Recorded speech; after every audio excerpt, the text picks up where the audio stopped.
If you decide not to use the virtual environment and instead install a development environment directly on your system, particularly on Windows, you can use Visual Studio Community.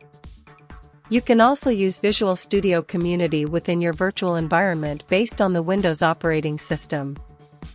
Visual Studio Community is a fully featured, extensible, free IDE for creating modern applications for Android, iOS, Windows, as well as web applications and cloud services.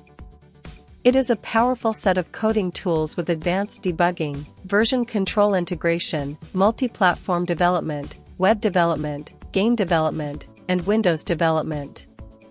Visual Studio Community is free for students, open-source contributors, and individual developers, and is available specifically for the Windows operating system.